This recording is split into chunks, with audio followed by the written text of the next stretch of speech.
সাফল্য খুব সহজ এক শব্দ। এটা হলো সেই সব শব্দের মধ্যে অন্যতম যা মানুষ একটু বুঝলেই ভাবেন সব বুঝে ফেলেছি।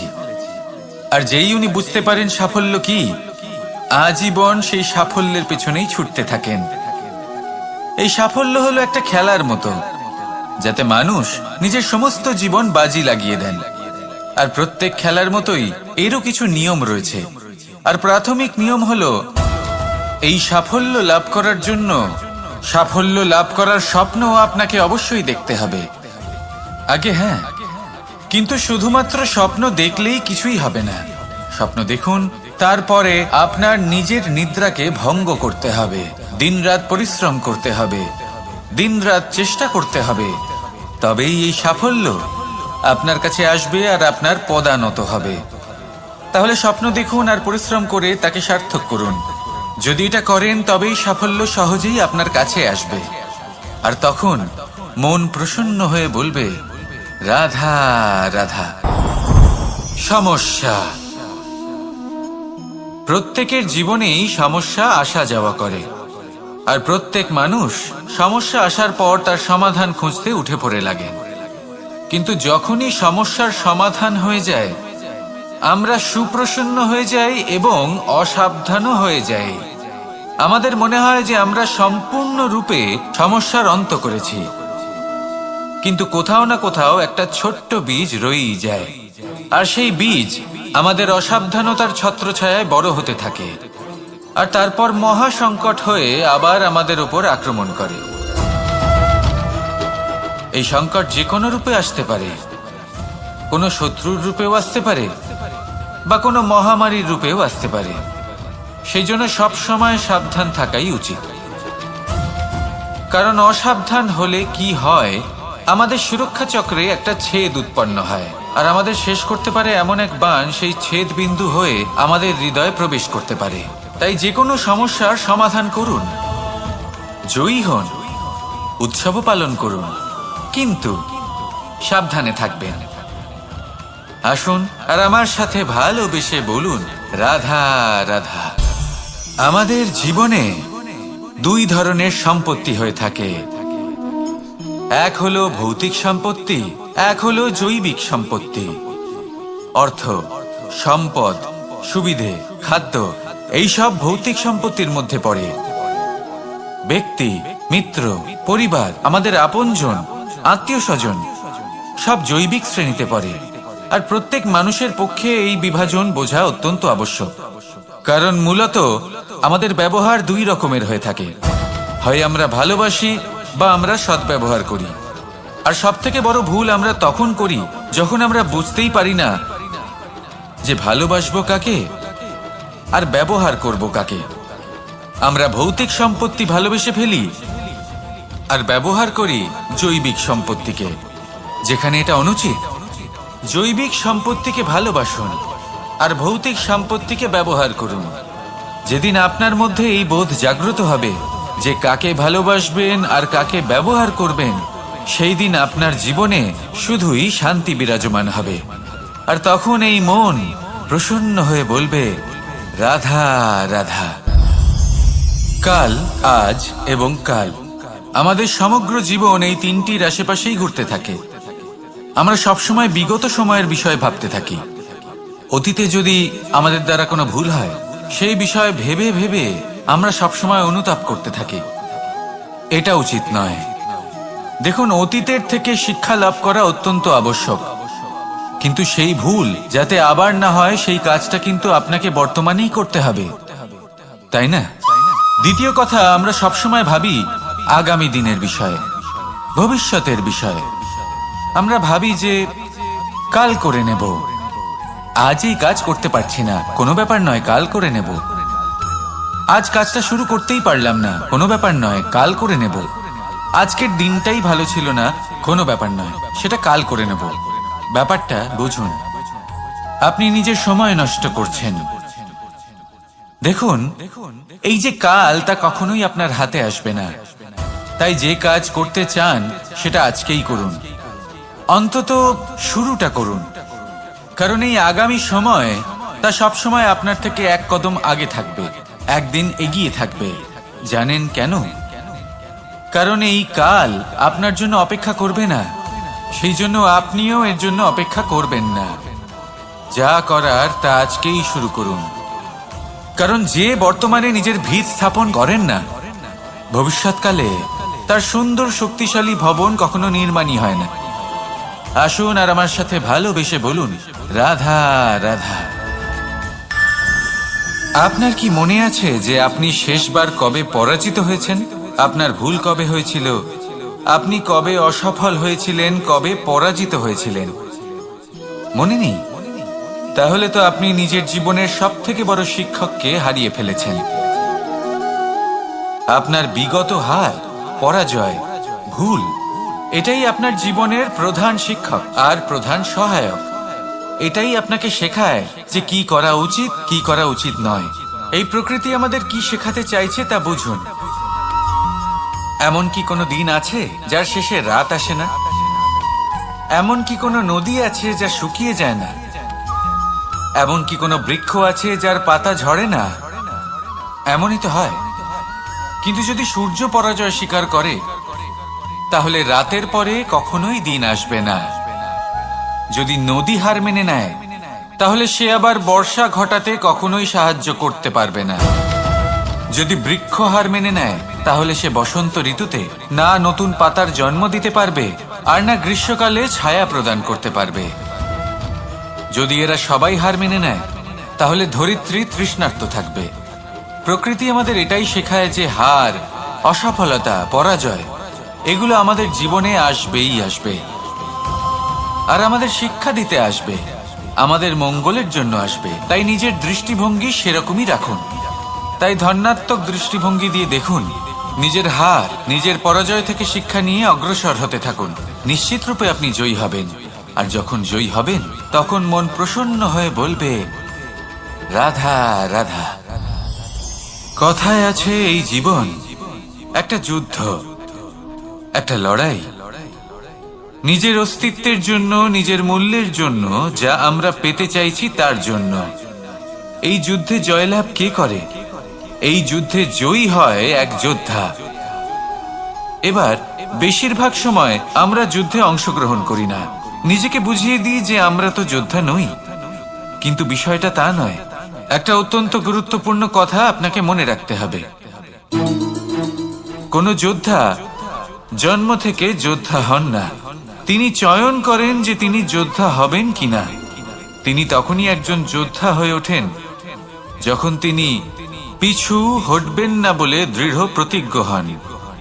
যদি ওনার সামনে অন্যায় হয়, তার বিরোধিতা করার জন্য দৃঢ় প্রতিজ্ঞ হন, তবেই তিনি যোদ্ধা হয়ে ওঠেন। কেউ জন্ম থেকেই যোদ্ধা হয়ে এই পৃথিবীতে আসেন না। আপনি কি হতে চান?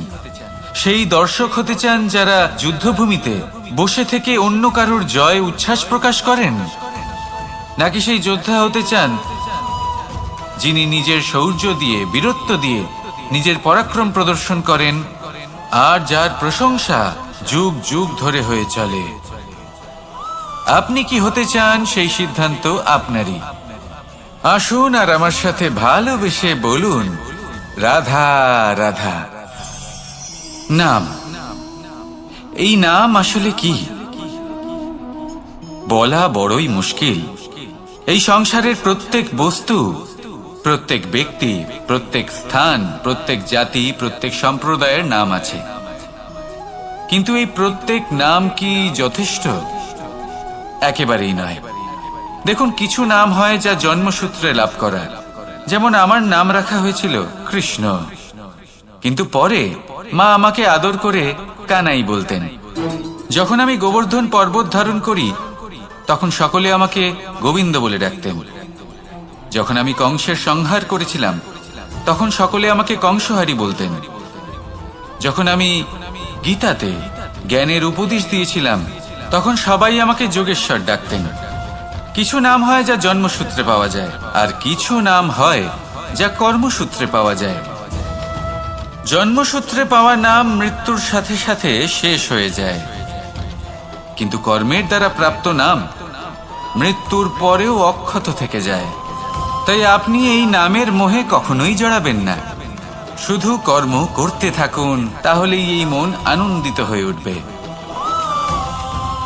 আসুন আর আমার সাথে ভালোবেসে বলুন, রাধা রাধা।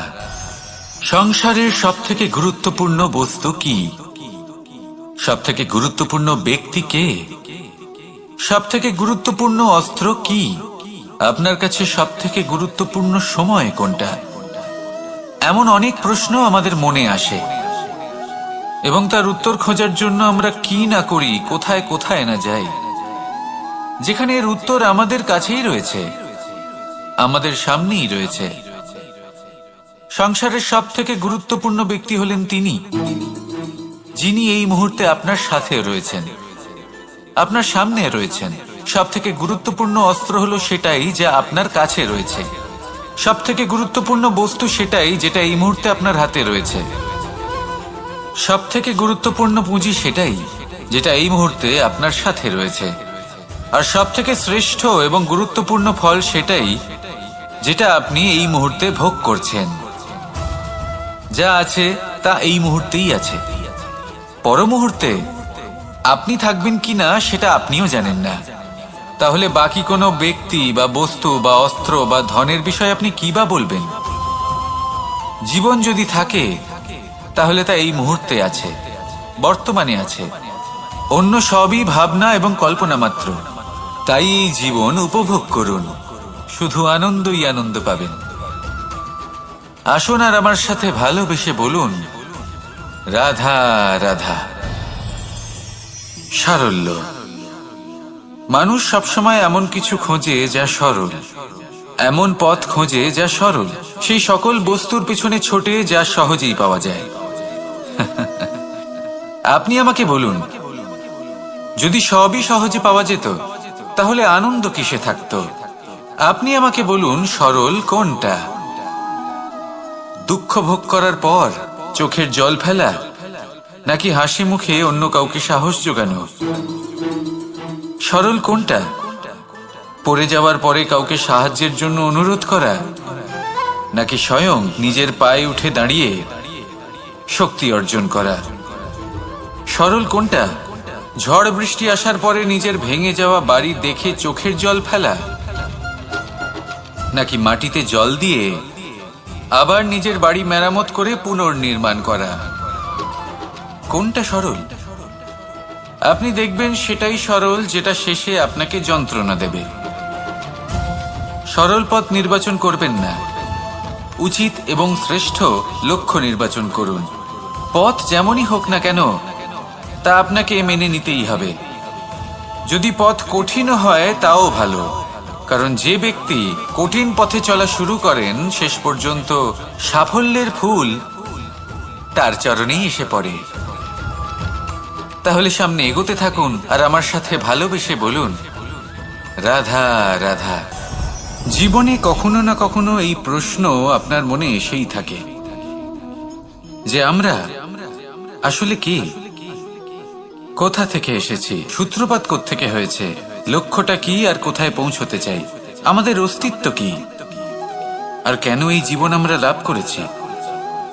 আসে, বেশিরভাগ মানুষের মনেই এই প্রশ্ন আসে, আর আসাও উচিত। দেখুন, আপনার অধিকার এটা জানা যে আপনি কে। তাই এটা খুঁজতে থাকুন, ভাবতে থাকুন। কিন্তু তার থেকেও বেশি গুরুত্বপূর্ণ কিছু আছে, আপনার কর্তব্য। নিজেকে সঠিকভাবে গড়ে তোলার কর্তব্য, এটাই বেশি গুরুত্বপূর্ণ। এটাই করুন। নিজেকে নির্মাণ করুন, নিজের কর্মগুলিকে, নিজের গুণগুলিকে, নিজের মূল্য নির্মাণ করুন, যা আপনার অস্তিত্বকে আকার দিতে পারে, আপনার পরিচয়কে আকার দিতে পারে, যা আপনাকে আপনার লক্ষ্যে পৌঁছে দিতে পারে, যা আপনাকে আপনার সূত্রপাত দেখাতে পারে, আপনাকে নির্দেশ দিতে পারে। তারপর নিজেকে খোঁজার কোনো অর্থই থাকে না। নিজেকে নির্মাণ করা বেশি গুরুত্বপূর্ণ হয়ে যায়, আর এটাই হলো বেশি গুরুত্বপূর্ণ কাজ। তাই আপনিও এটাই করুন আর আমার সাথে ভালোবেসে বলুন, রাধা রাধা। সংসারের সবথেকে মূল্যবান ধন কি হতে পারে? সেটা কি সেই স্বর্ণ যা দিয়ে অলংকার তৈরি করে আমরা ধারণ করি, নাকি সেই সব হিরে মুক্ত রত্ন যা হয় আমরা নিজেদের মুকুটে ধারণ করি বা হাতে আংটি বানিয়ে ধারণ করি, নাকি সেই ধন যার দ্বারা আমরা সংসারে যা চাই তাই কিনতে পারি? এই সব হলো ধন সম্পত্তি, কিন্তু সব থেকে বেশি মূল্যবান কিন্তু এরা নয়। এগুলো যে কেউ আপনার থেকে অনায়াসে কাটতে পারে। কোনো চোর চুরি করে নিতে পারে, কোনো ডাকাত এসে লুট করে নিতে পারে। সংসারের সব থেকে মূল্যবান ধন হলো সেটাই যাকে আমরা জ্ঞান বলে থাকি, যা আপনার থেকে কেউ কেড়ে নিতে পারবে না। কোনো ডাকাত লুট করে নিতে পারবে না, কোনো চোর চুরি করতে পারবে না। কোনো রাজা কর রূপে এমন প্রসন্ন চিত্ত হয়ে বলবে, রাধা রাধা। এমন অনেক মানুষ আছেন এই সংসারে যারা নিজের জীবন নিয়ে অপ্রসন্ন থাকেন আর বলেন যে আমি জীবনে এই কাজ করার সুযোগই পাইনি, ওইটা করার অধিকারই লাভ করিনি আমি। এবার এই শক্তি, এই অধিকারের বিষয়ে যদি কথা বলি, এটা কিভাবে লাভ করা যায়? এটা তখনই লাভ করা যায় যখন আপনি নিজেকে তার উপযুক্ত করে তোলেন, নিজের দায়িত্বগুলিকে বোঝেন, নিজের কর্তব্যগুলিকে বোঝেন। আপনাকে যদি একটা উদাহরণ দিই, আপনি নিশ্চয়ই একটা দেয়াল দেখেছেন। সেখানে সব থেকে নিচে যে ইট থাকে সেটা হলো ভিতের ইট। ভিতের সেই ইটগুলি নিজের কর্তব্য, নিজের দায়িত্বগুলি বোঝে যে তাকে এক বিশাল দেওয়ালের ভার নিজের কাঁধে বহন করতে হবে। আর যখন সেই ইট এটা বোঝে, তারপরই একটা সুন্দর দেয়াল, একটা সুন্দর ভবন নির্মাণ করা শুরু করা যেতে পারে। যদি কথা বলি এক পিতার, তাহলে একজন পিতা তার পরিবারের প্রতি যে দায়িত্ব এবং যে কর্তব্য রয়েছে, নিজের সন্তানের প্রতি যে কর্তব্য রয়েছে, সেইগুলি বুঝে উঠতে পারেন। সেই দিন থেকেই সেই সন্তানের স্বর্ণময় ভবিষ্যতের অস্তিত্ব স্থাপন হয়ে যায়। যদি আপনি সেই শক্তি চান, অধিকার চান, তাহলে নিজেকে তার যোগ্য করে তুলুন, নিজের দায়িত্বগুলিকে বুঝুন, নিজের কর্তব্যগুলি পালন করুন। এই শক্তি আর অধিকার নিজে থেকেই আপনার কাছে চলে আসবে। আসুন আর আমার সাথে ভালোবেসে বলুন, রাধা রাধা। এই সংসারকে বদলানোর জন্য কিসের প্রয়োজন হয়? আপনার ভাবনা চিন্তার, আপনার মতামতের? না, এই সংসারকে বদলানোর জন্য প্রয়োজন পড়ে সেই উদাহরণের যা আপনি নিজের জীবনে প্রস্তুত করেন। আপনি যখন নিজেকে বদলানোর চেষ্টা করেন, তখন আপনি কি করেন? আপনি অন্য কারোর জীবন থেকে উদাহরণ নেন নিজেকে বদলানোর জন্য। তারপর আপনি এক এমন উদাহরণ প্রস্তুত করেন যাতে এই সংসার পাল্টে যেতে পারে। আপনার কর্ম অনুসারে এই সবকিছু হবে। যদি আপনি এই সংসারকে ভালোবাসা শেখাতে চান, তাহলে আপনাকে শুধুই ভালোবাসতে হবে। যদি সংসারকে ন্যায় শেখাতে চান, তাহলে আপনাকে সবার সাথে ন্যায় করতে হবে। এই সংসার এবং মানুষজন বড়ই বিচিত্র। এরা আপনার কথা শুনবে, আপনার কথা ভাববেও, আপনার মতামত নেবে, কিন্তু বদলাবে শুধুমাত্র উদাহরণ দ্বারা। সেই জন্য ভালো উদাহরণ প্রস্তুত করুন। এবার যদি আপনি স্বর্গলাভ করতে চান, তাহলে আপনাকে মৃত্যুবরণ করতেই হবে। এবার যদি আপনি আম গাছ হতে চান, তাহলে আপনাকে ধরিত্রীর গভীর পর্যন্ত যেতেই হবে। এবার যদি আপনি সংসারকে ছায়া দিতে চান, তাহলে আপনাকে সূর্যের তাপ সহ্য করতেই হবে। আসুন আমার সাথে ভালোবেসে বলুন, রাধা রাধা। শক্তি, সামর্থ্য, প্রাবল্য এসব কোথা থেকে আসে? কোথা থেকে এগুলো প্রাপ্ত করা যায়? সেই লক্ষ্য দ্বারা যা আমরা প্রাপ্ত করতে পারি, নাকি সেই সংঘর্ষ দ্বারা যা আমরা জয় করতে পারি? না, এখান থেকে শক্তি লাভ করা সম্ভব নয়। যখন আপনার সামনে এমন কোনো লক্ষ্য থাকবে যাকে ভেদ করা অসম্ভব মনে হবে, তাও আপনি চেষ্টা করতে থাকবেন। আপনার সামনে এমন এক সংঘর্ষ থাকবে যা জয় করা সম্ভবই নয়, তাও আপনি চেষ্টা করতে থাকবেন। তখন আপনার শক্তি বৃদ্ধি পায়। অসম্ভবকে সম্ভব করে দেখালে শক্তির বৃদ্ধি হয়। দেখুন, যা সম্ভব তা তো যে কেউ করতে পারে। যা অসম্ভব কিন্তু আপনি চাইছেন তা পূর্ণ করুন, সেই লক্ষ্য প্রাপ্ত করুন, সেই সংঘর্ষের ওপর জয়লাভ করুন। প্রয়াস তো করে দেখুন। এই চেষ্টার দ্বারাই শক্তির বৃদ্ধি হয়। আর যখন সেই শক্তি উচ্চ স্তরে পৌঁছে যাবে তখন আপনি অসম্ভবকে সম্ভব করে দেখাবেন। তাই জীবনে চেষ্টা করতে থাকুন আর আমার সাথে ভালোবেসে বলুন, রাধা রাধা। এই সংসারে সুখ আর সন্তোষ লাভ করার পথ কি? ত্যাগ করা নাকি মেনে নেওয়া? এটা হলো একটা ধাঁধার সমান, আর যে বুঝতে পারে তার কাছে এক মিত্রের সমান। দেখুন, আপনি যা বদলাতে পারেন তা আপনি বদলে ফেলুন, যা আপনি বদলাতে পারবেন না তা আপনি স্বীকার করে নিন, আর যা মেনে নিতে পারবেন না তাকে নিজের থেকে আলাদা করে দিন। ধরুন, আপনার কোনো অভ্যেস আছে যা আপনি বদলাতে চান, বদলে ফেলুন। যদি কোনো সমস্যা থাকে যা বদলানো আপনার হাতে নেই, তা স্বীকার করে নিয়ে তার সাথে পথ চলা শুরু করে দিন। যদি কোনো আবেগ থাকে, পরিস্থিতি থাকে বা কোনো বস্তু থাকে যা আপনি মানতেই পারছেন না, কোনোদিনও মানতে পারবেন না, তাকে নিজের থেকে আলাদা করে দিন। একেও সন্ন্যাস বলা হয়। জীবনে সুখ দুঃখ, ক্ষয় হোক বা লাভ, এই সবেতেই সমান রূপে যাপন করা, তাই হলো সন্ন্যাস। এতেই জীবনের আনন্দ রয়েছে। তাহলে এই আনন্দ উপভোগ করুন আর আমার সাথে ভালোবেসে বলুন, রাধা রাধা।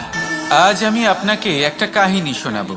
একটা খাড়াই উঁচু পাহাড় ছিল, যা বেয়ে ওঠা প্রায় অসম্ভব কাজ ছিল। এবার একদিন কয়েকটা ব্যাঙ এলো আর তা বেয়ে উঠতে শুরু করলো। আস্তে আস্তে প্রত্যেকটা ব্যাঙ মিলে লাফিয়ে লাফিয়ে ওপরে ওঠার চেষ্টা করছিল। নিচে কিছু পশু দাঁড়িয়েছিল যারা বলছিল, এটা তো অসম্ভব ব্যাপার, এই ব্যাঙগুলো উঠতেই পারবে না, সকলে পড়ে যাবে। আর তারপর ধীরে ধীরে সমস্ত ব্যাঙ নিচে পড়তে থাকলো। শেষ পর্যন্ত একটাই ব্যাঙ ছিল যে শিখরে পৌঁছতে পারল। জানেন সে কেন পারল? কারণ সেই ব্যাঙ বধির ছিল। সে কারোর কথা শোনেনি। ও স্থির করেছিল শিখরে পৌঁছতে হবে, আর পৌঁছে গেল। এবার এটা কিন্তু আমাদের জন্য অত্যন্ত গুরুত্বপূর্ণ শিক্ষা। আপনি যদি জীবনে নিজের লক্ষ্য স্থির করে থাকেন, তাহলে এদিক ওদিক কারোর কথা শুনবেন না, শুধুই নিজের লক্ষ্যের দিকে অগ্রসর হন। কারণ সাফল্য আপনার প্রচেষ্টার দ্বারাই আপনি পেতে পারেন, অন্যের কথা দ্বারা নয়। তাহলে চেষ্টা করতে থাকুন আর নিজের লক্ষ্য প্রাপ্ত করুন। আর আমার সাথে ভালোবেসে বলুন, রাধা রাধা। এই সূচটা দেখুন, কতটা গুরুত্বপূর্ণ এই সূচ। ওর কতটা ভূমিকা রয়েছে, ও কত রকম ভাবে সাহায্য করতে পারে আমাদের। এর সাহায্যে যদি আপনি চান, তাহলে এক সাধারণ কাপড়কে আপনি পোশাকে পরিবর্তিত করতে পারেন। আপনি যদি চান, তাহলে অনেক ফুল একসাথে নিয়ে একটা মালা বানিয়ে ফেলতে পারেন, বা অলংকার বানিয়ে ফেলতে পারেন। এর সাহায্যে আপনি বাড়িও সাজাতে পারেন। এ হলো অত্যন্ত গুরুত্বপূর্ণ জিনিস। কিন্তু আপনি ভাবুন, যদি এই সূচে এই ছিদ্রই না থাকে, যদি এর সাথে এই সুতোই না জোড়া যায়, তখনও কি এটা এতটাই গুরুত্বপূর্ণ থাকবে? কখনোই না। তখন এটাকে কাউকে কষ্ট দেওয়ার কাজে লাগানো যেতে পারে। দেখুন, একটা অত্যন্ত গুরুত্বপূর্ণ কথা আপনাকে মনে রাখতেই হবে। যে কোনো বস্তু একা তার গুরুত্ব হারিয়ে ফেলে। কোনো কিছুর সাথে তার সম্মান বেড়ে যায়, তার গুরুত্বও বেড়ে যায়। এটা মানুষের ক্ষেত্রেও প্রযোজ্য। যদি আপনি সামনে এগোতে থাকেন এবং একাই এগোতে থাকেন, তাহলে আপনি যাই করে নিন না কেন, আপনি সেই প্রেম, সেই সম্মান, সেই সম্বল পাবেন না। কাউকে নিজের সাথে নিয়ে চলুন, আপনারও মান বাড়বে। কাউকে তার যোগ্য স্থান দিন, আপনারও সম্মান বাড়বে। ঠিক সেইভাবেই যেইভাবে এই সুতোর দ্বারা সূচের সম্মান বাড়ে, আর যেমন প্রেম দ্বারা গুণের মান বেড়ে যায়।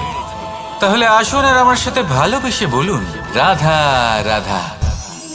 আমরা মনে করি অন্যের উপকার করা, কারোর ভালো করা, কাউকে সাহায্য করা, সেবা করা, দান করা, সুখে দুঃখে কারোর সাথে থাকা, এ হলো আমাদের জীবনের সবথেকে বড় কর্তব্য। এটাই আসল কর্তব্য। কিন্তু এটা কি সত্যি? না। কর্তব্যের জন্য অনেক সময় মানুষকে অনেক অনেক যন্ত্রণা ভোগ করতে হয়। এমন কিছু কর্তব্য থাকে যা পালনের জন্য মানুষকে এমন কিছু পথ দিয়ে যেতে হয় যেখানে কাঁটা আছে, দুঃখ আছে, যন্ত্রণা আছে, বিপদ আছে। সেটা পার করে তবে ও নিজের কর্তব্যকে পূর্ণ করতে পারে। অন্যের উপকার, ভালো কাজ করা, কাউকে সাহায্য করা, দান করা, সেবা করা, সুখে দুঃখে সঙ্গ দেওয়া, এটা কর্তব্য নয়, এটা হলো আনন্দ। কারণ এতে আপনারই জীবন আরো সুখময় হবে, আপনি আরো সুখ পাবেন, আপনার স্বাস্থ্য আরো ভালো হবে, আপনি জীবনে আরো ভালো ভালো মানুষ পাবেন। আর সব থেকে বেশি যদি এ কিছু বাড়িয়ে তোলে, তাহলে তা হলো প্রেম। তাহলে একে কর্তব্য মনে করবেন না। এ হলো শুধুই সেই পথ যাতে অগ্রসর হয়ে আপনি নিজের জীবন অত্যন্ত সুখময় করে তুলতে পারবেন। তাহলে আপনি এটাই করুন আর আমার সাথে ভালোবেসে বলুন, রাধা। কখনো কোনো প্রজাপতিকে উড়তে দেখেছেন? কি সুন্দর উড়ে বেড়ায় সে, এক ফুল থেকে অন্য ফুলে, এক পাতা থেকে অন্য পাতার উপর। কিন্তু সে কিভাবে উড়তে শেখে কখনো ভেবেছেন? জন্ম থেকেই কিন্তু প্রজাপতির ডানা থাকে না, ও কিন্তু ছোট্ট একটা ডিমের আকারে জন্ম লাভ করে। তারপর সেই ডিমটি ভেঙে একটি কীট বাইরে আসে। আস্তে আস্তে সে বড় হয়, ওর শক্তি বৃদ্ধি পায়। তারপর সে সেই কীট দশা ত্যাগ করে নিজের ডানাগুলি মেলে।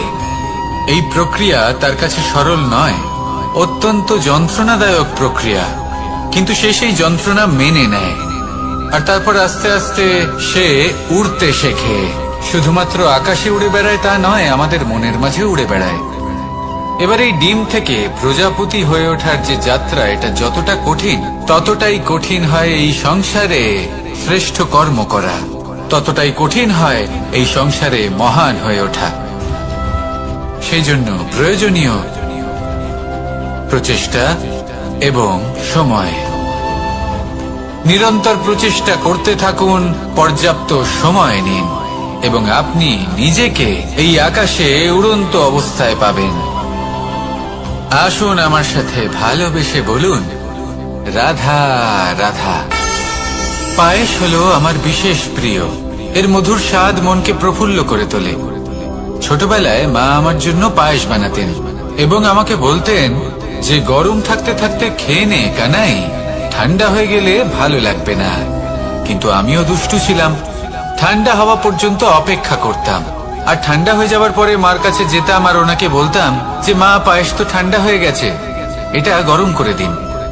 তখন মা হাসতেন আর বলতেন যে পায়েস না হয় আমি আবার গরম করে দেব কানাই, কিন্তু এর মধুর স্বাদ, সেই মিষ্টত্ব, সেই সুবাস, সেটা আবার ফিরে আসবে না।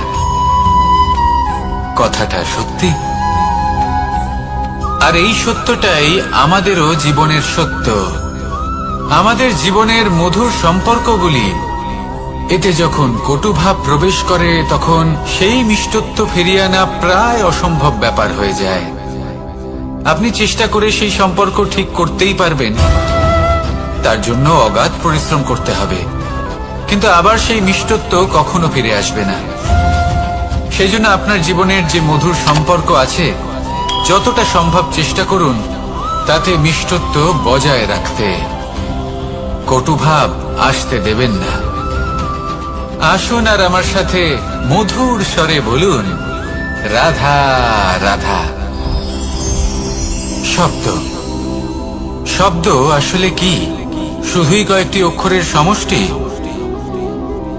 নাকি আমাদের বাণী? এই শব্দ এমন এক শক্তি যা কাউকেই নিজের বশবর্তী করে ফেলতে পারে। শব্দ এমন এক অস্ত্র যা কাউকে ক্ষত বিক্ষত করে দিতে পারে। এই শব্দ হলো একটি নাদ স্বরূপ যা কোনো ঘুমন্ত ব্যক্তিকেও জাগিয়ে তুলতে পারে এবং নিজের লক্ষ্যের দিকে অগ্রসর করতে পারে। শব্দে এত শক্তি আছে যে কারোর মনে এতটা আঘাত দিতে পারে যে সে হয়তো জীবনে আর কখনো এগোতেই পারল না। তাহলে এই শব্দের প্রয়োগ খুব ভেবে চিন্তে করবেন।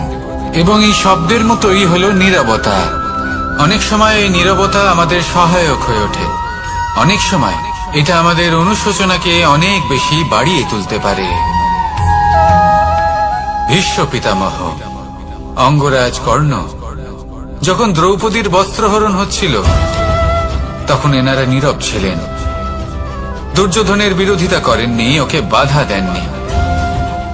আর তারপর কি হলো সেটা আপনারা সকলে জানেন। দেখতে গেলে নীরবতা চুপ করে থাকা, কিন্তু যদি কোনো দুষ্টের সামনে চুপ করে থাকেন, যদি তার বিরোধিতা না করতে পারেন, তাহলে এই নীরবতাই অনেক বড় পাপের আকার ধারণ করে। মনে রাখবেন আর আমার সাথে ভালোবেসে বলবেন, রাধা রাধা। আভূষণ, কার না ভালো লাগে এই আভূষণ? আমরা পরিশ্রম করি, ধন অর্জন করি আর আভূষণ কিনে থাকি, কখনো নিজের জন্য, কখনো বা তাদের জন্য যাকে আমরা ভালোবাসি, বা তাদের জন্য যাকে আমরা সম্মান করি। হয়তো সেই জন্যই সীতা চূড়ামণি ধারণ করেছিলেন এবং আমি সামন্তক মণি। কিন্তু এটাই কি সেই প্রকৃত আভূষণ যা আপনার মূল্য বৃদ্ধি করে? না। শ্রীরামের আভূষণ হলো ওনার নম্র ভদ্র ব্যবহার। মাতা সীতার আভূষণ হলো ওনার সততা, ওনার নিষ্ঠা, ওনার ত্যাগ। অর্জুনের আভূষণ ছিল ওনার একাগ্রতা। রাধার আভূষণ ওনার প্রেম। এই আভূষণ কোথাও নেই, আপনার মনে আছে। যদি আপনার মনে মিষ্টতা থাকে, তা শান্ত হয়, তাতে সততা থাকে, নিষ্ঠা থাকে এবং প্রেম থাকে, তাহলে আপনার অন্য আর কোনো আভূষণের কোনো প্রয়োজন নেই। আপনি যতই ভিড়ের মাঝে থাকুন, আপনার ঔজ্জ্বল্য চোখে পড়বে। আসুন আর আমার সাথে ভালোবেসে বলুন, রাধা রাধা। এই সংসারের সবথেকে বড় সত্যি হলো জন্ম এবং মৃত্যু, কিন্তু আরো বড় একটা সত্য আছে, মিত্র এবং শত্রু, যা আমাদের সকলের জীবনে থাকে। মিত্র সে যে আমাদের সঙ্গ দেয় এবং সংসারের সবথেকে উঁচু শিখরে আমাদের নিয়ে যায়, এবং শত্রু সে যে যে কোনো মুহূর্তে যে কোনো শিখর থেকে আমাদের নিচে ফেলে দিতে পারে। এবার বিচিত্র ব্যাপার হলো এটাই যে আমরা নিজেরাই এদের সাথে নিয়ে চলি, নিজেরাই এদের পালন করি। তা কি করে? প্রথমে বুঝুন এই মিত্র এবং শত্রু কারা। আপনার নিজের মন, আর কেউ নয়। এই মনই হলো মিত্র যখন তাতে ভারসাম্য বজায় থাকে, তা নিয়ন্ত্রিত থাকে, তা পবিত্র হয়। কিন্তু যদি এই মন অনিয়ন্ত্রিত হয়ে পড়ে, যদি আপনাকে সে নিয়ন্ত্রণ করতে শুরু করে, তখন সেই আপনার সবথেকে বড় শত্রু হয়। সেই জন্য এই মনের ওপর নিয়ন্ত্রণ রাখতে শিখুন, এতে ভারসাম্য বজায় রাখতে শিখুন। তাহলে আপনি এমন এক বন্ধুকে পাবেন যে আপনাকে এই সংসারের শিখরে পৌঁছে দেবে। আসুন আমার সাথে ভালোবেসে বলুন, রাধা রাধা। ঈশ্বর আসলে কে? সংসারের বেশিরভাগ মানুষের কাছে ঈশ্বর হলেন এই সংসারের রচয়িতা, পালনকর্তা। কারোর কাছে উনি জ্ঞাতা, কারোর কাছে উনি হলেন আস্থার প্রতীক, আবার কারোর জন্য শুধুমাত্র অন্ধ বিশ্বাস। কিন্তু এই ঈশ্বর কি কোনো শরীর, নাকি একটা বোধ, নাকি শুধুই শ্রদ্ধা?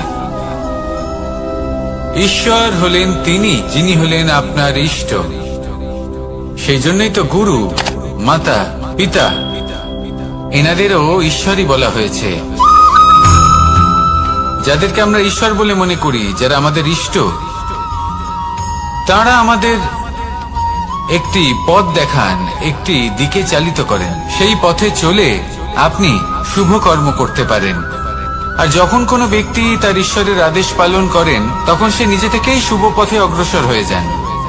বেশ কয়েকজন মানুষ ঈশ্বরের উপর আস্থা রাখেন এবং ভাবেন যে অনুচিত কোনো কাজ করা উচিত নয়, ঈশ্বর দেখছেন। ওনারা ভয় পান যে কোনো অনুচিত কর্ম করলে কে জানে তার পরিণাম কি হবে।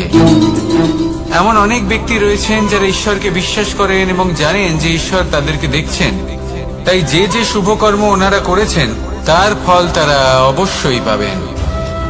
এবার আপনি ভয় পেয়ে ঈশ্বরকে বিশ্বাস করবেন নাকি বিশ্বাসের দ্বারা ঈশ্বরকে বিশ্বাস করবেন, সেই সিদ্ধান্ত আপনারই।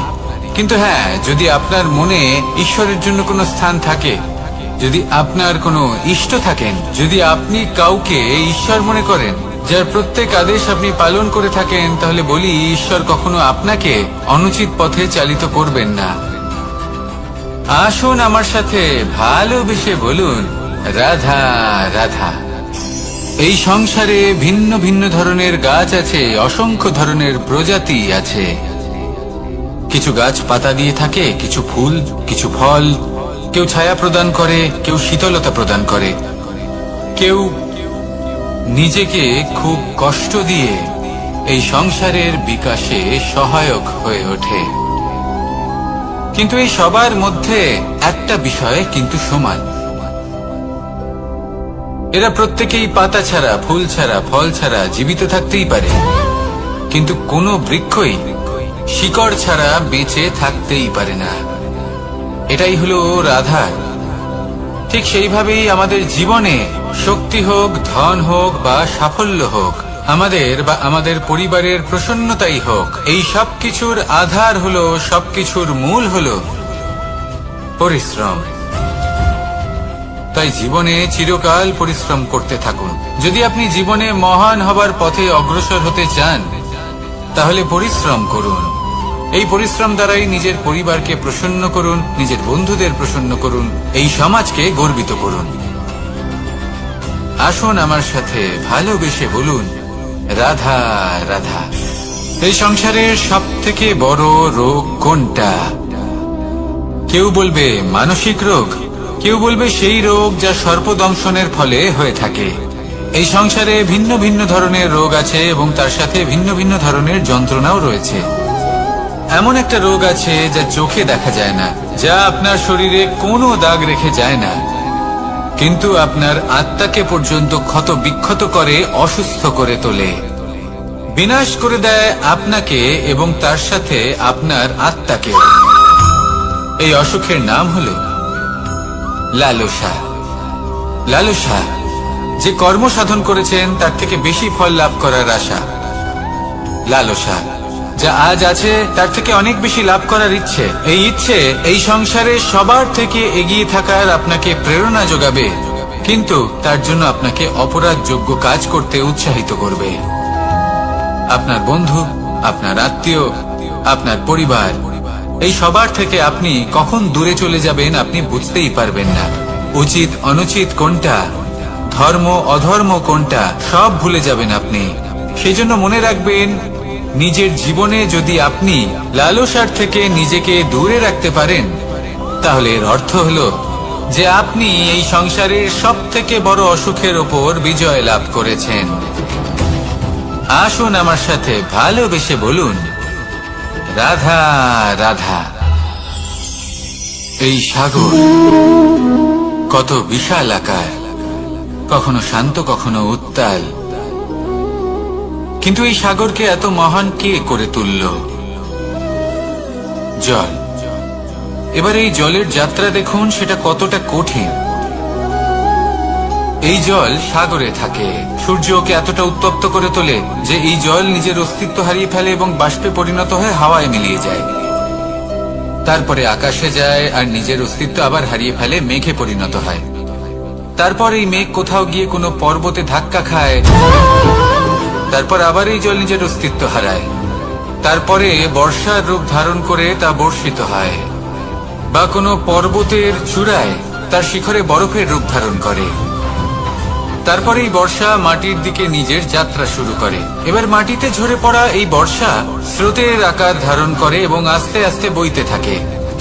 এই নদীর আকার ধারণ করে এবং নদী রূপে বইতে বইতে পাথরে ধাক্কা খায় বা কোনো পর্বতে ধাক্কা খায়। আর তারপর এই নদী এসে সাগরে সমাহিত হয়ে যায়। নদীর এই জল আবারও নিজের অস্তিত্ব হারিয়ে ফেলে, কিন্তু এইবার সেই জল নিজেই সাগরে পরিণত হয়। এটা আমাদের সকলের জন্য একটা শিক্ষা যে এই সংসারে জীবন এবং সময়ের হলো এক অনন্ত যাত্রা। এই সংসারে যা কিছু আছে তার সূত্রপাত কোথাও একটা হবেই। সেই জন্য মৃত্যু এবং সমাপ্তির চিন্তা ত্যাগ করে দিন, আর যে সূত্রপাত আপনি লাভ করছেন তার আনন্দ উপভোগ করুন।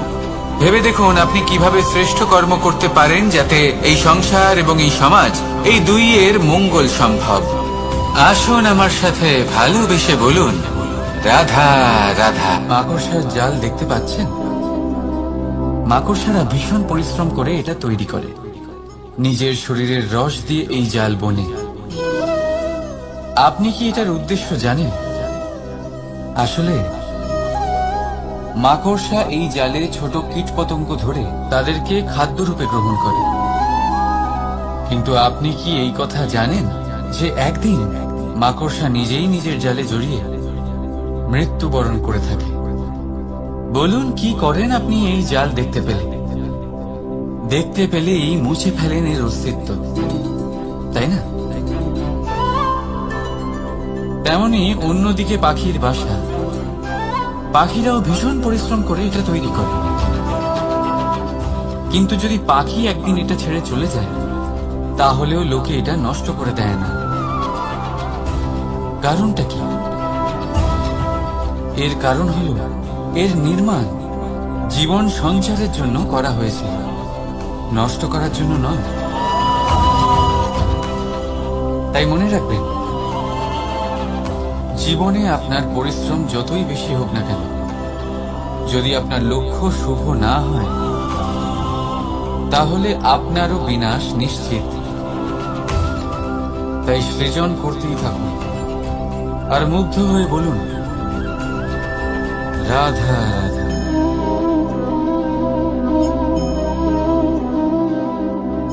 আপনার কি মনে হয় আমি কি করছি? আপনি বলবেন আমি প্রদীপ জ্বালাচ্ছি। সঠিক, কিন্তু প্রশ্ন হচ্ছে যে আমি কি আপনাকে বলেছি যে একে প্রদীপ বলা হয়? না। এই প্রদীপ কি নিজেই নিজের পরিচয় আপনাকে দিয়েছে? না। তাহলে আপনি কি করে জানলেন যে একে প্রদীপ বলা হয়? উত্তর হচ্ছে, পড়বে যে লোকে আপনাকে প্রদীপ ভেবে ভালোবাসবে নাকি সাপ ভেবে ভীত হয়ে থাকবে। রাধা রাধা। সময় কত বিচিত্র হয়। সময় আমাদের পক্ষে থাকলে আমরা নিজেদের রাজা মনে করি, আর সেই সময় যদি বিপক্ষে চলে যায় তাহলে নিঃস্ব হতে সময় লাগে না। তাই মানুষের একটা অভ্যেস আছে, খারাপ সময়ের জন্য কিছু সঞ্চয় করা। আত্মীয়, বন্ধু খারাপ সময় পাশ থেকে সরে যায়।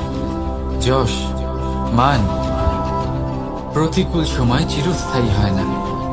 তাই মানুষ মনে করে অর্থ সঞ্চয় করাই শ্রেয়। অর্থের কোনো হৃদয় নেই যা সময়ের সাথে পরিবর্তিত হবে। সংসার বলে সর্বদা অর্থ সঞ্চয় করতে থাকুন।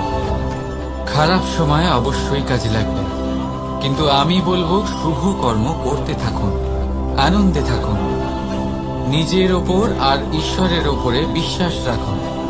খারাপ সময় কখনো আসবেই না।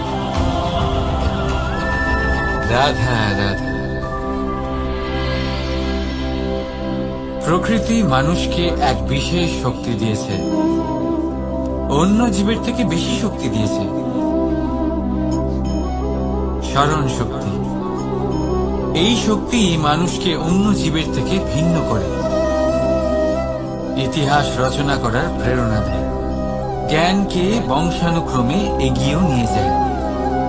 আর যারা ভুলে যান, অধিকাংশ সময় তারা উপহাস আর দয়ার পাত্র হয়ে যান। কিন্তু এটাই কি প্রকৃত রূপে সত্য?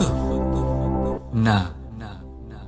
এই স্মরণ শক্তি মানুষের বিকাশের সব থেকে বড় বাধা হয়ে দাঁড়ায়, তার মনকে দূষিত করে দেয় খারাপ অভিজ্ঞতা, কারোর করা বিশ্বাসঘাতকতা, কারোর কটাক্ষ বেশিরভাগ মানুষই ভুলতে পারেন না। রাধা রাধা। মানুষ নিজের পরিবারের জন্য কত কিছুই না করে, দিন রাত পরিশ্রম করতে থাকে যাতে তার পরিবারের প্রয়োজন পূরণের জন্য অর্থ রোজগার করতে পারে। কিন্তু শুধু অর্থ রোজগার করাটাই কি যথেষ্ট? আপনি বলবেন হ্যাঁ, নিশ্চয়ই। অর্থ দিয়ে সব কিছু পাওয়া যায়, বিদ্যা পাওয়া যায়, বাড়ি পাওয়া যায়, ওষুধ পাওয়া যায়, আর কত কিছুই না পাওয়া যায়। এইসব একটা পর্যায় পর্যন্ত সঠিক, কিন্তু একটু মন দিয়ে ভেবে দেখুন, যখন কোনো শিশু অসুস্থ হয়ে পড়ে তখন সে ওই তিক্ত ওষুধ কেন খেয়ে নেয়? এই জন্য কারণ ওর পিতা সেই ওষুধ অর্থ দিয়ে কিনেছে? না, বরং এই জন্য কারণ তার পিতা যে তার সামনে দাঁড়িয়ে, তার উপরে তার বিশ্বাস আছে, বিশ্বাস আছে যে উনি তার কিচ্ছু হতে দেবেন না। এই বিশ্বাস, এই সংস্কার, এই শিক্ষা কখনো অর্থ দিয়ে পাওয়া যায় না। এটা পাওয়া যায় সেই সময় থেকে যা মাতা পিতা তাদের সন্তানের সাথে কাটিয়েছেন। তাই জীবনে অর্থ অবশ্যই উপার্জন করুন, কিন্তু নিজের পরিবারকেও সময় দিন, আনন্দ পাবে। রাধা রাধা। বিরোধিতা এমন এক শব্দ যা শুনে আমরা সবাই ভয় পেতে থাকি। যদি কেউ আমাদের বিরোধিতা করে তা আমাদের সহ্য হয় না। আমরাও কারোর বিরোধিতা করে কোনো শত্রুতা করতে চাই না। এই ধরনের ভাবনা আমাদের মনে আসতেই থাকে। কিন্তু বিরোধিতা, এই শব্দ আপনার শান্তির জন্য, আপনার সুখের জন্য কতটা গুরুত্বপূর্ণ তা আপনারা জানেন না। তাই যদি কাল এসে কেউ আপনার বিরোধিতা করে, তখন সবার আগে নিজেকে যাচাই করুন। আপনি কি ভুল করেছেন? আপনার দোষ কি? নিজের মধ্যে কি ত্রুটি আছে সেটা বোঝার চেষ্টা করুন, নিজেকে সংশোধন করার চেষ্টা করুন, তারপর দেখুন বিরোধিতার এই আগুন আপনাকে স্বর্ণ থেকে কুন্দন বানিয়ে তুলবে। বলা হয় এই সংসারে খারাপ বেড়েই চলেছে, কিন্তু তার কারণ এ নয় যে খারাপ মানুষ বেড়ে চলেছে। তার কারণ হলো যে ভালো মানুষ, যাদের ভালো চিন্তা, ভালো বিচারধারা আছে, তারা খারাপের বিরোধিতা করতে পারে। যদি আপনার সম্মুখে কোনো খারাপ কর্ম হয়, তাহলে তার বিরোধিতা করতে সংকোচ করবেন না, কারণ বিরোধিতার এই আগুন মন্দকে পিছুপা হতে অবশ্যই বাধ্য করে। রাধা রাধা। জীবনে আপনি এরকম মানুষও দেখবেন যারা এটা বলে, ভাবে, নিজেকেও বলে যে উনি সেই এমন ব্যক্তি যার মতো আমি হতে চাই। ঠিক আছে, কারোর থেকে প্রেরণা নেওয়াটা কোনো ভুল নয়, কিন্তু কখনো কখনো এই প্রেরণা গুরুত্বহীন হয়ে যায়, আর আমরা শুরু করে দিই সেই ব্যক্তিকে নকল করতে। এখানেই থেমে যায় আমাদের উন্নতি। এবারে দেখুন, সংসারে শত কোটি রঙের ফুল আছে, কিন্তু তারা কখনো একে অপরকে নকল করে না। সময়কে ব্যবহার করুন নিজের অস্তিত্ব নির্মাণ করার জন্য, কারণ কারোর ছায়া হওয়ার থেকে ভালো আপনি কারোর জন্য প্রেরণা হয়ে উঠুন। রাধা রাধা। আমরা সকলে পাথুরে রাস্তা এড়িয়ে চলি, কারণ এই পথের পাথর আমাদের যাত্রা আরো কঠিন করে তোলে, আমাদের পা আহত করে দেয়। কিন্তু একটা গুরুত্বপূর্ণ কথা আমরা ভুলেই যাই, এই কঠিন পথে না শুধু আমাদেরকে নিজেদের দুর্বলতার সাথে পরিচয় করায়, বরং আমাদের শক্ত হওয়ার প্রেরণাও দিতে থাকে। সময়ের সাথে ঠিক এমনটাই হতে থাকে। সবাই ভালো সময়ের অপেক্ষা করতে থাকে, ভালো সময়ের জন্য পরিশ্রম করেন, তার জন্যই চিন্তা করেন, কিন্তু ভুলে যান যে ভালো সময় বহুবার আমাদের বিবেক নষ্ট করে দেয়। সেখানেই খারাপ সময় আমাদের বুদ্ধিকে সঠিক পথে চালিত করে। রাধা রাধা। ঘোড়াকে যতই প্রশিক্ষণ প্রদান করুন, তার মুখে লাগাম তো পরাতেই হবে। একজন ভালো চালক সেই ঘোড়ার লাগাম মাঝে মাঝে টেনে ধরে, তাকে সঠিক পথে চালিত করতে, যাতে সেই ঘোড়া দিকভ্রান্ত না হয়। এবার একটু ভাবুন, ঠিক এরকমই হয় আমাদের মন। যদি এটা বিবেকের লাগাম দিয়ে মাঝে মাঝে আমরা টেনে না ধরি, তাহলে আমাদের এই মন দিকভ্রান্ত হতে পারে। আর যদি আপনি আপনার লক্ষ্যে পৌঁছতে চান, তখন মনের এই লাগাম মাঝে মাঝে আপনাকে অবশ্যই টেনে ধরতে হবে, কারণ বিবেকের এই পথ প্রদর্শনই আপনাকে ভালোভাবে আপনার লক্ষ্যে পৌঁছে দেবে। মনে রাখবেন, আর আমার সাথে ভালোবেসে বলবেন, রাধা রাধা। আপনি কখনো জাঁতা কল দেখেছেন? তাতে গম পেশা হয়। গমকে এমন ভাবে পেশা হয় যাতে আমরা তা খেতে পারি, জীবিত থাকতে পারি। আর যদি আপনি মন দিয়ে দেখেন, তাহলে কলের নিচের অংশ কখনো ঘোরে না, শুধুমাত্র উপরের অংশই ঘোরে। আর তবেই তা গম পিষতে পারে, আর তবেই রুটি তৈরি হতে পারে। কিন্তু ভেবে দেখুন, যদি কলের দুটো অংশই ঘুরতে থাকে, তাহলে কি হবে? তা গম পেশার বদলে একে অপরকে পিষে নিজেদের অস্তিত্ব শেষ করে দেবে। তাই জীবনে কোনো কাজ যখন মন আর মস্তিষ্ক মিশিয়ে করা হয়, তখনই তা সম্পন্ন হয়। কিন্তু যখন বিষয় হলো ভক্তি, তখন মস্তিষ্কের যুক্তির মৌন থাকা প্রয়োজন। আর যখন বিষয় হলো কর্ম আর ন্যায়, তখন মনের আবেগের মৌন থাকা প্রয়োজন। মানুষ নিজের পরিবারের জন্য কত কিছুই না করে, দিন রাত পরিশ্রম করতে থাকে, যাতে তার পরিবারের প্রয়োজন পূরণের জন্য অর্থ রোজগার করতে পারে। কিন্তু শুধু অর্থ রোজগার করাটাই কি যথেষ্ট?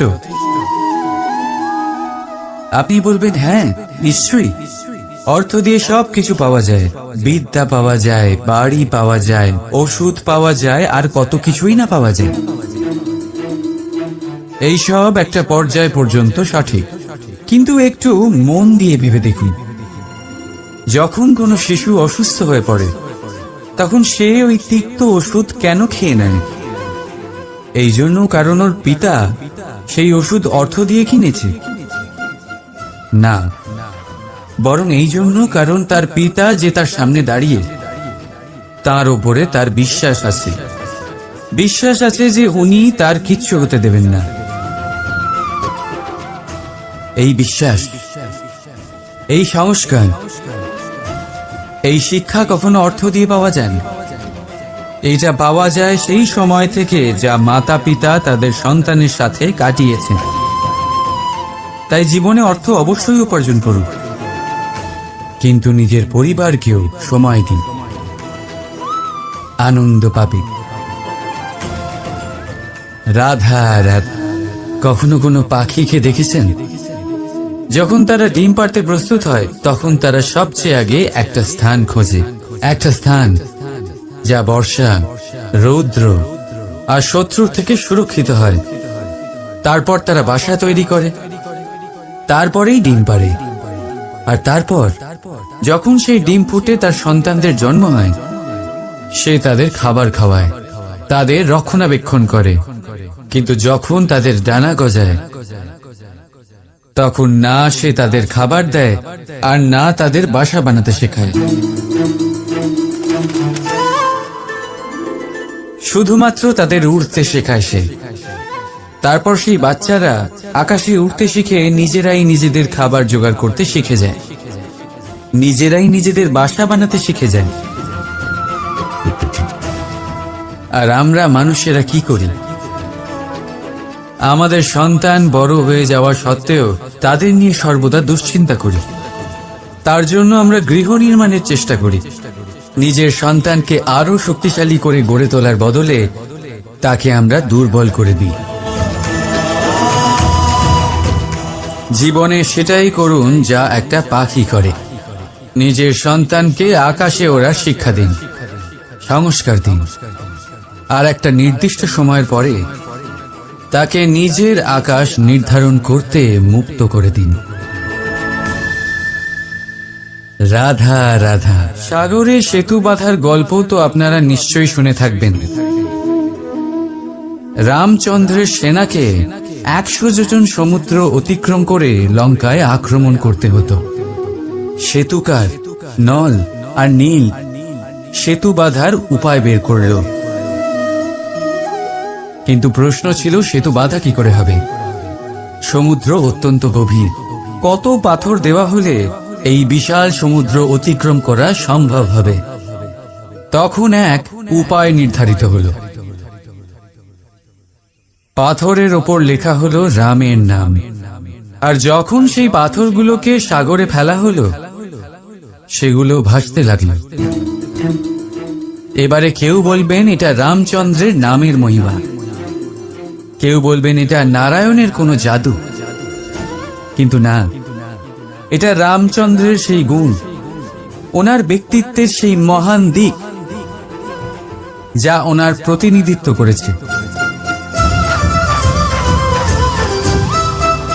তাই সেই পাথরও সাগরে ভেসে ওঠে।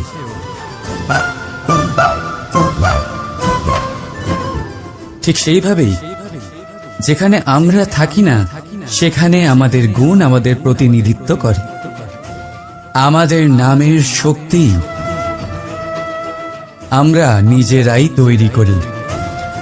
আমাদের কর্ম দিই, আমাদের গুণ দিই। এবার সিদ্ধান্ত আপনার যে আপনার নামের সাহায্যে কেউ বিপদ থেকে উদ্ধার হবে, নাকি আপনার দুষ্কর্মের ফলে কেউ ডুবে যাবে। ভালো করে ভেবে দেখুন। রাধা রাধা। কখনো এই প্রকৃতির দিকে তাকিয়ে থাকবেন। এই প্রকৃতি অনেক ধরনের শিক্ষা দেয়। কোন একটা গাছকে দেখুন কিভাবে সে মাটি থেকে জল শুষে নেয়। সে ঝড় হোক বা হোক কড়া রোদ সব সহ্য করে এবং অবশেষে সে ফল ধারণ করে। আর সেই ফল উৎপন্ন করার পরে সে ফল কিন্তু সে নিজে গ্রহণ করে না, এই সংসারকে প্রদান করে, যাতে পশু পাখি মানুষ তারা এই ফল গ্রহণ করে শক্তিশালী হয়ে উঠতে পারে, সুস্থ থাকতে পারে। সেভাবেই নদী, সরোবর এরা নিজেরাও কিন্তু নিজেদের জল গ্রহণ করে না, মাটিকে প্রদান করে, পশু পাখিকে প্রদান করে। সূর্য নিজেও নিজের জন্য প্রজ্বলিত হয় না,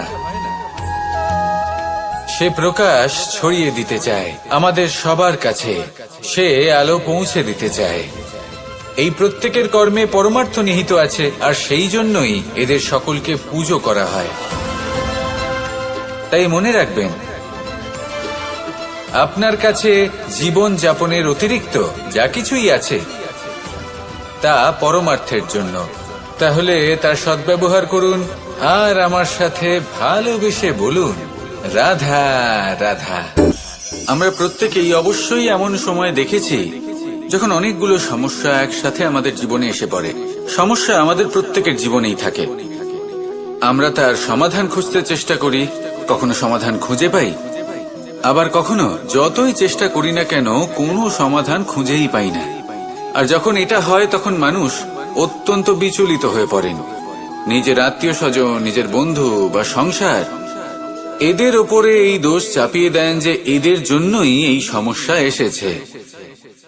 এবার যদি আমি আপনাকে কোনো পরামর্শ দিই তাহলে এটাই বলবো যে দৃষ্টিভঙ্গি পাল্টে দেখুন। এই দৃষ্টিভঙ্গি দিয়ে দেখুন যে এই সংসারে যে সমস্যায় আসুক না কেন তার জন্য কেউ দোষী নয়, না আপনি না অন্য কেউ। এই পুরো খেলাটাই আপনার মানসিকতা, আপনার দৃষ্টিভঙ্গি, আপনার মনের। কিভাবে বোঝাচ্ছি, যখন আমাদের মন শক্ত থাকে তখন কঠিন থেকে কঠিনতর পরিস্থিতিও আমাদের জীবনে খুব বেশি হলে প্রতিস্পর্ধা হয়ে থেকে যায়।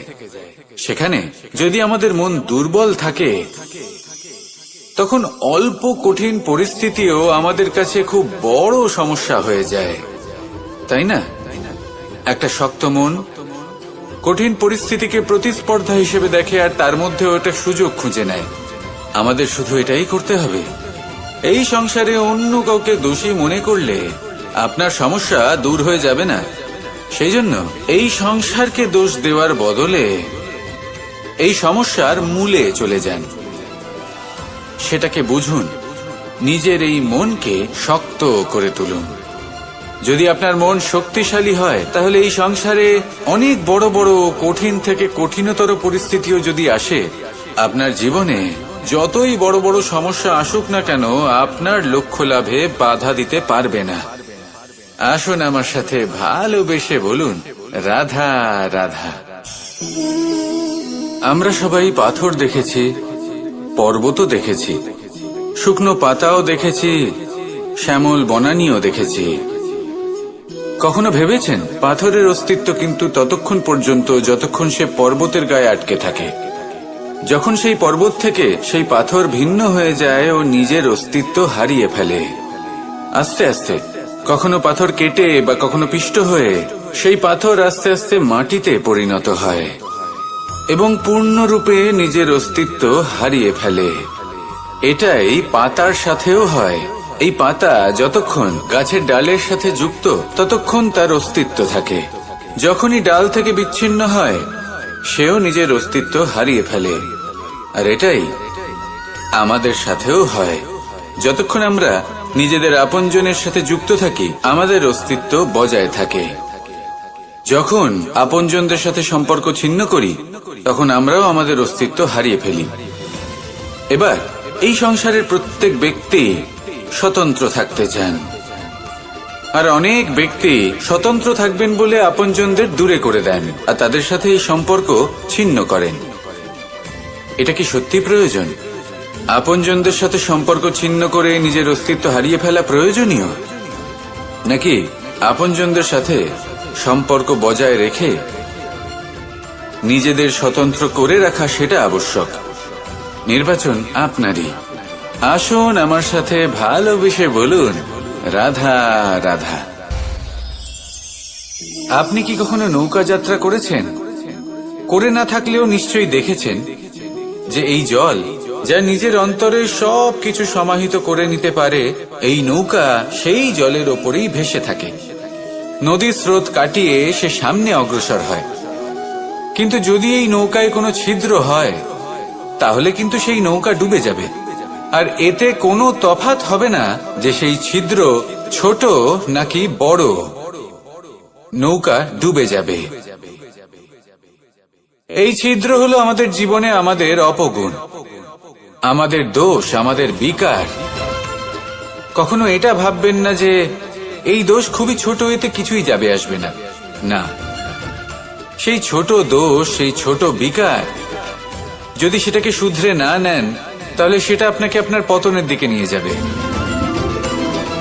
শেষ পর্যন্ত এটা আপনার উপর নির্ভরশীল যে আপনি কি চান। আপনার জীবনের এই নৌকা এভাবেই ডুবে যেতে দেখবেন, নাকি নিজেকে শুধরে নিয়ে সেই নৌকার সেই ছিদ্রটাকে ভরিয়ে তুলতে চাইবেন? নির্বাচন আপনার। আসুন আমার সাথে ভালোবেসে বলুন, রাধা রাধা। জল, জলই পৃথিবীতে বেঁচে থাকার জন্য আবশ্যক তো বটেই, কিন্তু এই জল আমাদের একটা অত্যন্ত গুরুত্বপূর্ণ শিক্ষা প্রদান করে। কখনো এই জলকে দেখেছেন?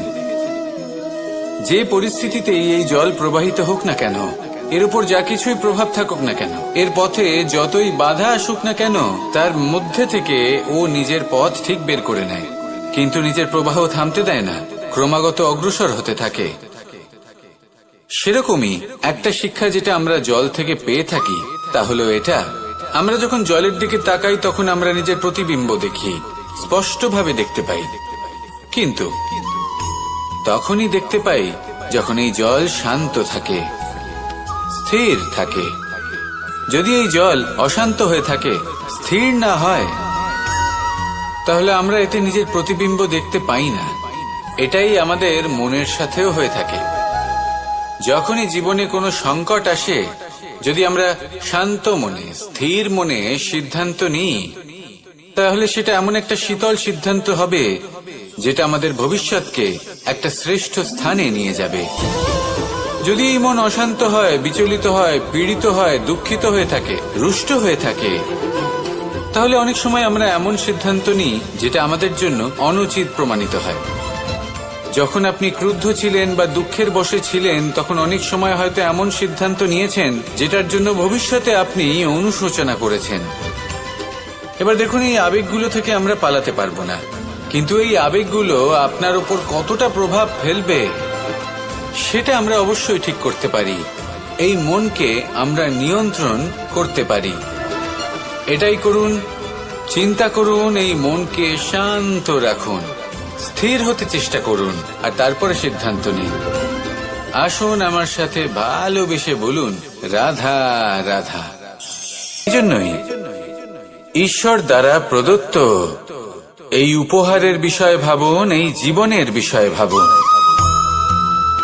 ঠিক যেমন বিশ্বাস ভঙ্গ হলে কোনো ব্যক্তি আমাদের কাছে অপরিচিত হয়ে যান, ঠিক সেরকমই শেষ নিঃশ্বাস ত্যাগের পর এই শরীরও আমাদের কাছে পরই হয়ে যায়।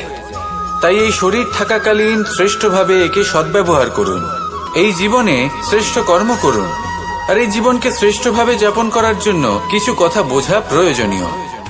যদি আপনি কারোর প্রশংসা করেন, তাহলে পূর্ণ হৃদয় দিয়ে করুন। যদি আপনি হস্তক্ষেপ করে থাকেন, তাহলে মস্তিষ্ক দ্বারা করুন। যদি আপনি সমীক্ষা করেন, তাহলে বিবেক দ্বারা করুন। যদি আপনি ধন অর্জন করতে চান, তাহলে নীতি অনুসারে চলুন।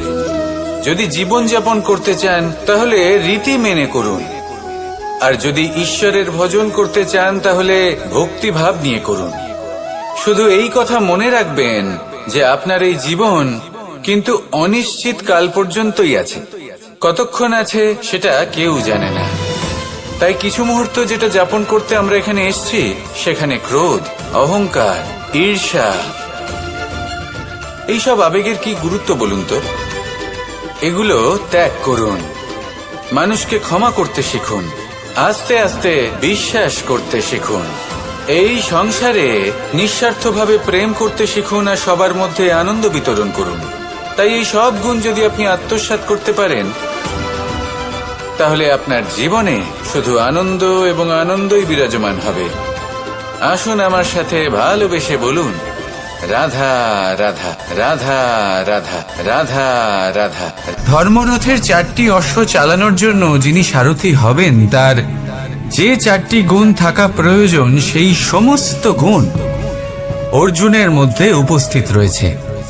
কর্মের শক্তি রয়েছে, ধর্মের প্রতি আসক্তি রয়েছে, জ্ঞানের অভিব্যক্তি রয়েছে এবং সমর্পণের ভক্তি রয়েছে।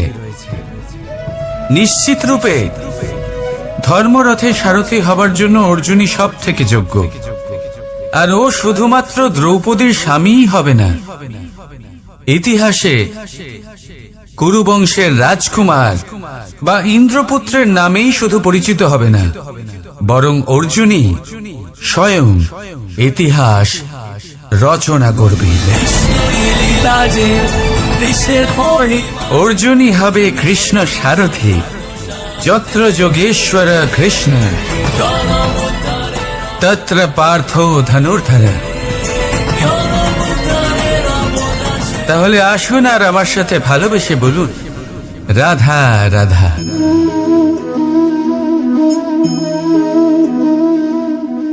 আপনার কি মনে হয় আমি কি করছি? আপনি বলবেন আমি প্রদীপ জ্বালাচ্ছি। সঠিক। কিন্তু প্রশ্ন হচ্ছে যে আমি কি আপনাকে বলেছি যে একে প্রদীপ বলা হয়? না। এই প্রদীপ কি নিজেই নিজের পরিচয় আপনাকে দিয়েছে? না। তাহলে আপনি কি করে জানলেন যে একে প্রদীপ বলা হয়? উত্তর হচ্ছে প্রকাশ।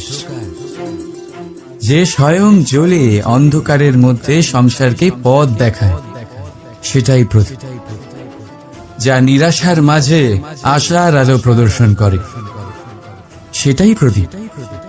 অপর দিকে আছে সাপ, যাকে না দেখেও তার ফনার আওয়াজ শুনেই লোকে ভয় পেয়ে যায়।